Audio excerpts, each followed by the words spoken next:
Alright, good morning, guys. What we're going to do today is we're going to take one of our baseball bat billets and make a little Christmas tree. That's probably about 7 inches long, something like that. So first off, we're going to put it between centers and make a tenon on it. And I just use my chuck and I put a safe drive in there just to make sure it's locked in place good.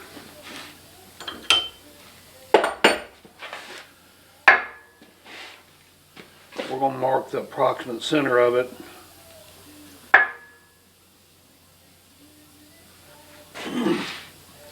Close enough.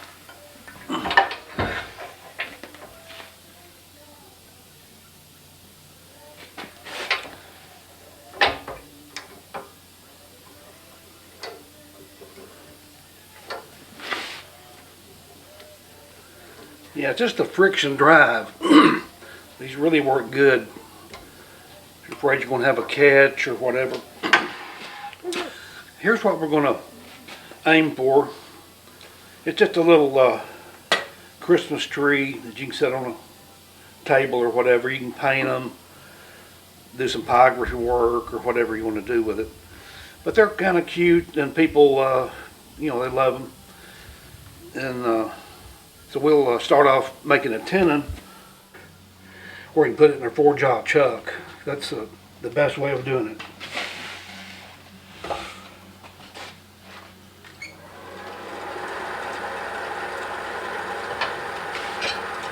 We'll go ahead and round it.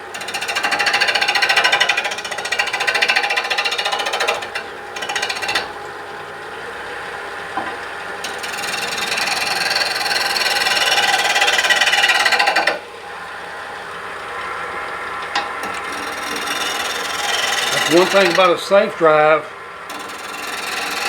you can't really get a catch, a bad catch with it. You can stop it about any time you want to.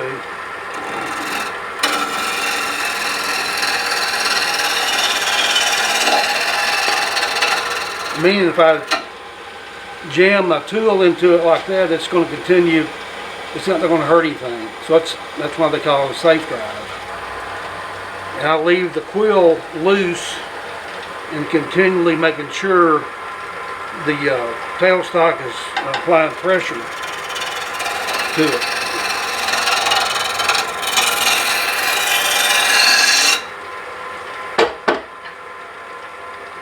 We'll true up the edge of it.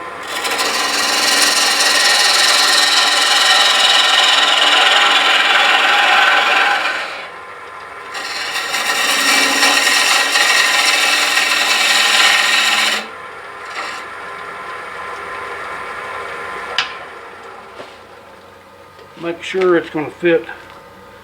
Yeah, it's going to have a nice close fit. You want the 4-jaw chuck to be almost closed. It holds a lot better. So we'll put our 4-jaw chuck on.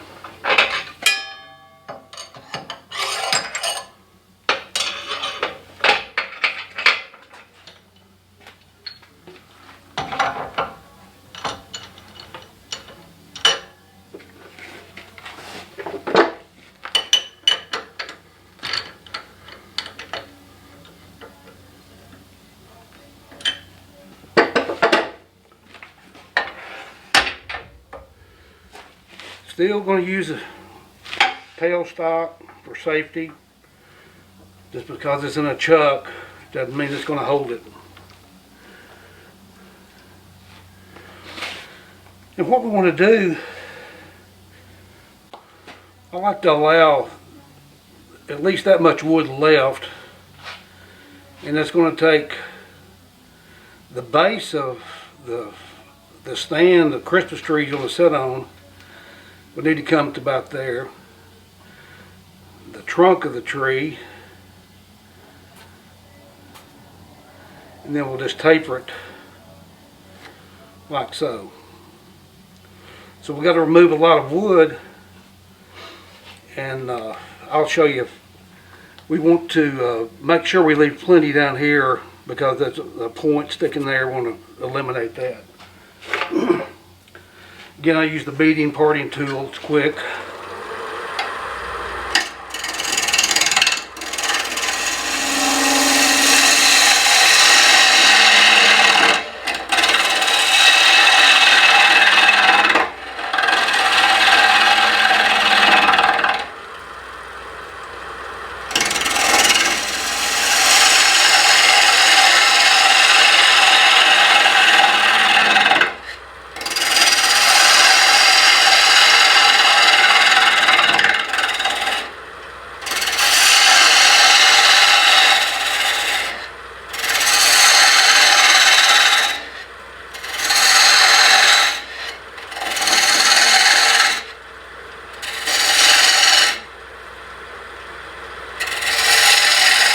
Why are you stuffing it down like that? It's a lot quicker. A lot quicker. You want, No, I mean on an angle. well, I'm just removing wood. It's a very quick way of doing it. Once you get the bulk of it out, then you can take a bowl gouge or a spindle gouge. I'm using a 5/8 detail gouge.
Just trying to get the outside shape now. Yeah, you just want to get a nice taper, and you can make some lines where you want the limbs to come out. You can do that, but what happens, the tool kind of dictates how much of a cove you can turn in there. So the lines really mess you up. I do it by eye, and I'll just show you how I do it.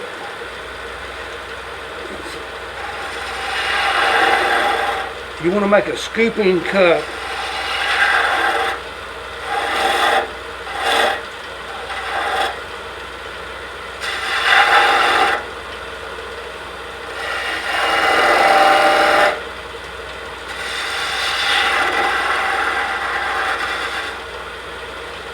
Instead of just going straight and flat in there, you can do a cove and then do a real sharp, acute angle.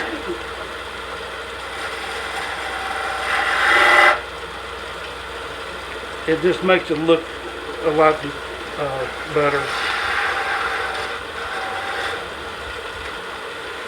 So once you get that little cove cut and you're pleased with it,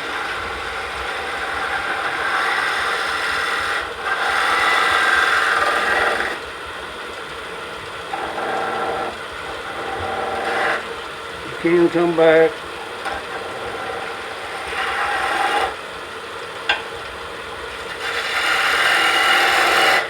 That's how you make your line. Just make a cut and then come back and scoop it out.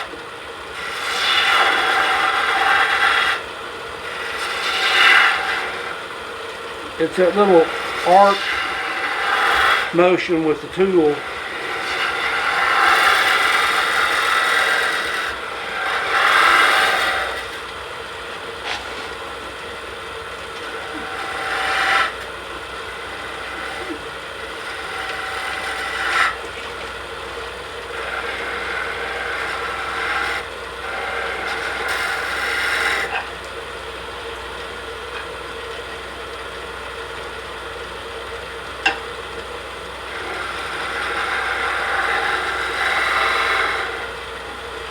Then you just come back,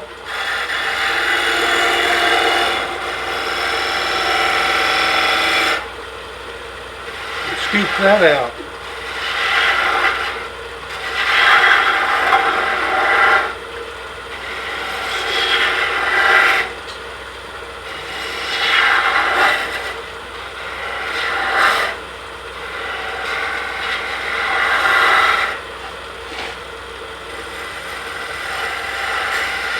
You have to line this bevel up, when you go straight in, that bevel, the tool handle's got to be way over here. So a lot of people don't try to get that bevel going the straight way. They just put it in there, and it's just not going to work like that.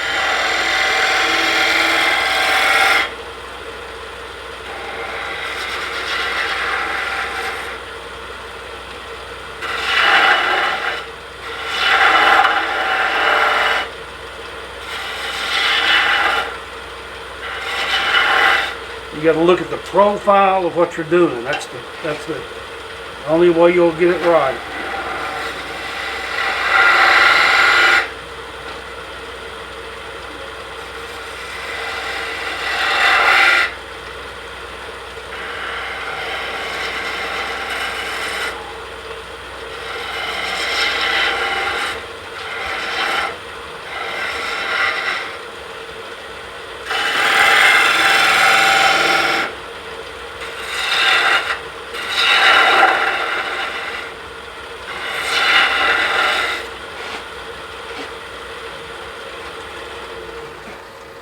Brooke, could you remind us what tool that is you're using?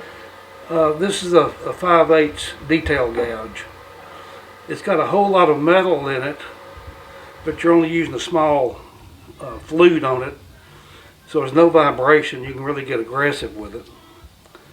You just got to sharpen it and not remove all the heel off the back of it where it's not in the way. Why don't you lay it down on your piece there? There you go. But it is a workhorse. You can do a lot with it. Doug Thompson makes this. He makes it, and Michael Hoslick is the one that designed it or requested it. It's not on Doug Thompson's tool list unless you just ask him for it. So anyway, it's worth having. Here's another. This is a 1/2 inch detail gouge. And it's better, I might use it just to see the difference. I'll just sharpen them and we'll see how it works. You can see the curve on this limb here. It's just not going to look as good rounded down as this sharp. So we'll get this 1/2 inch gouge and go in there straight and clean that up.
This tool is not ground.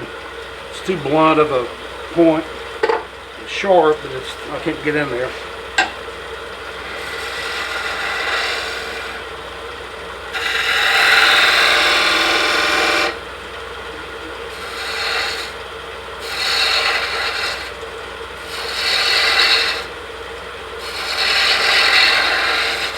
You want to go down, scoop it back up.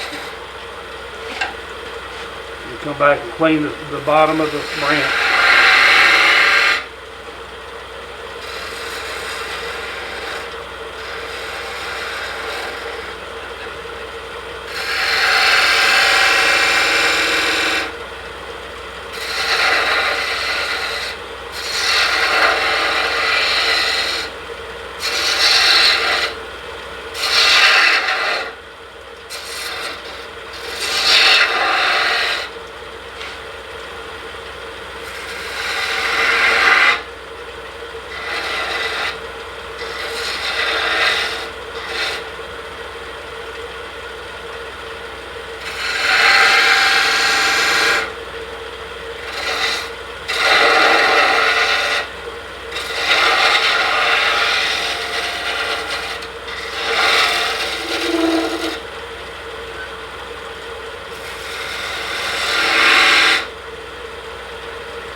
Look at it. Got some chip out here. We can remove that.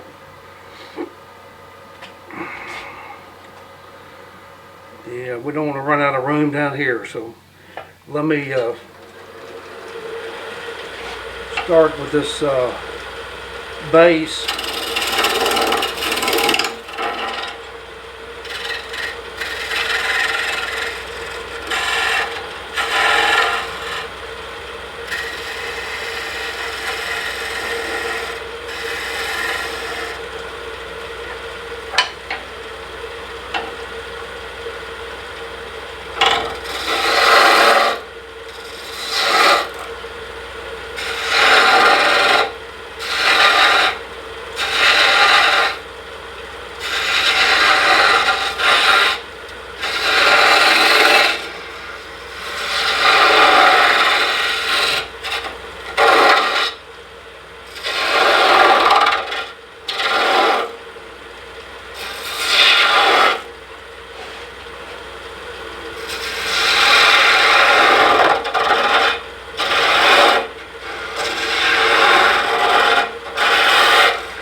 I'm just pivoting off the bottom of this the branches here.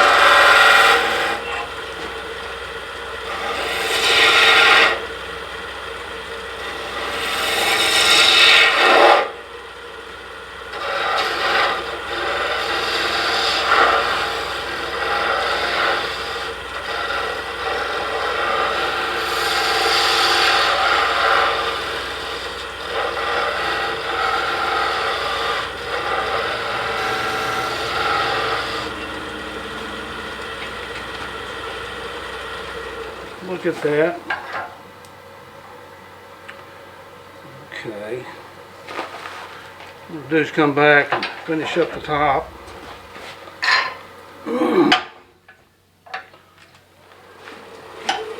Get this chip out removed.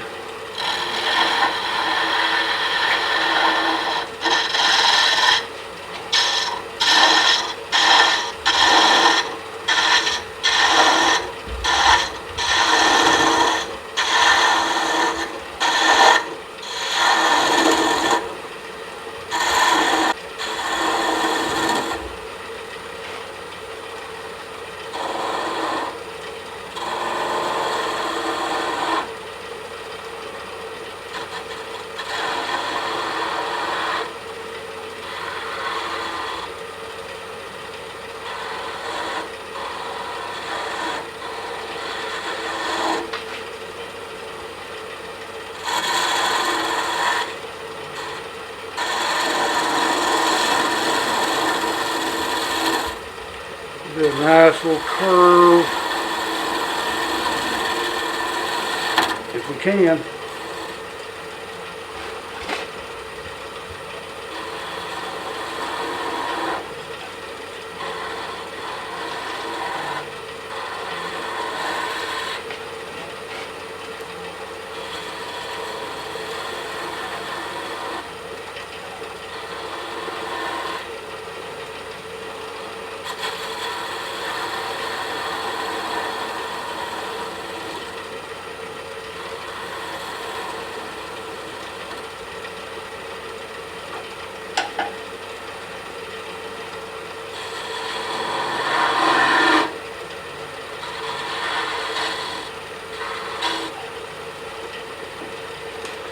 Look at it.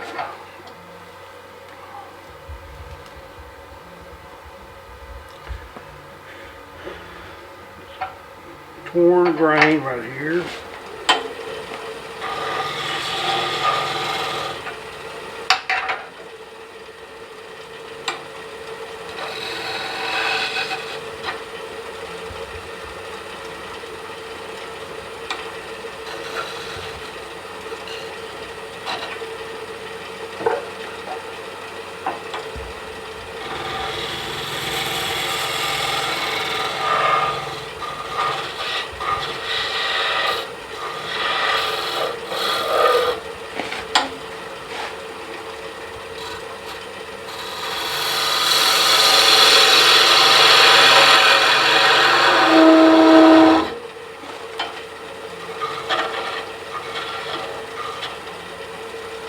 It's better to leave it.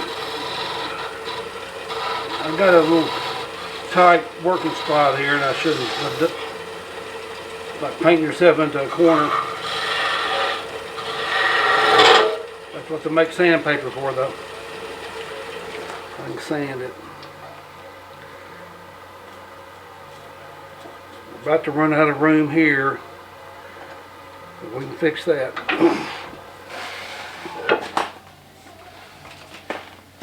I just want to remove the sharp edges. There's no sense in trying to get a super slick finish on it. It's a tree. You might want to texture it. Maybe do it with a wire brush, topography.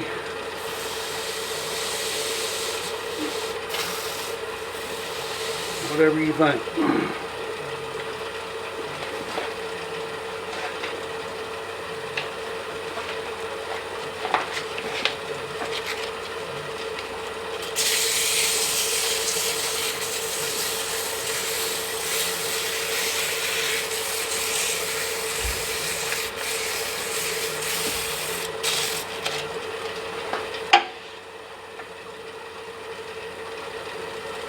Might want to put a little detail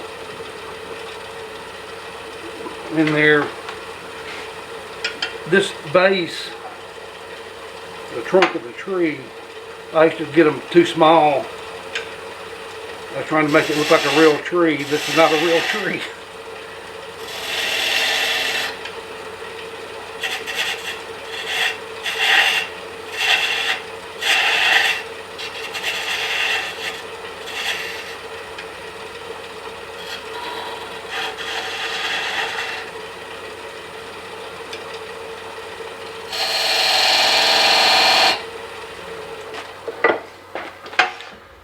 What we're going to do, since we run out of room, we'll pull it out of the chuck just a little bit.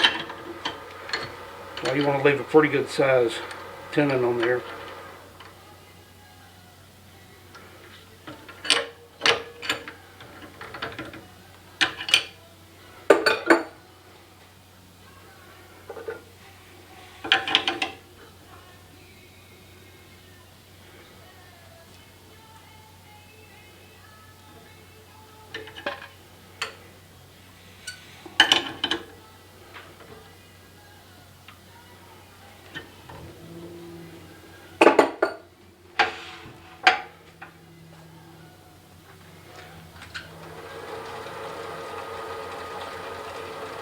It's not perfect, but it's close enough. What we're going to do is chamfer the bottom.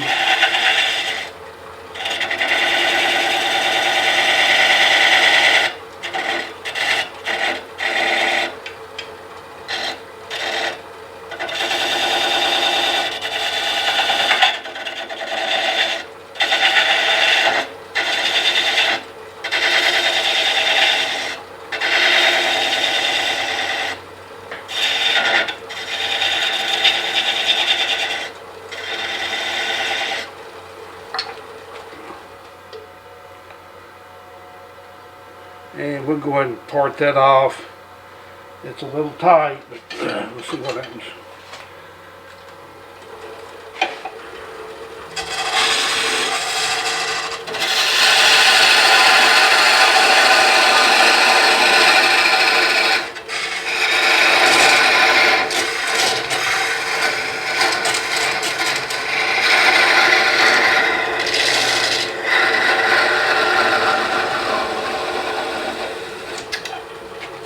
Tell us about your parting tool.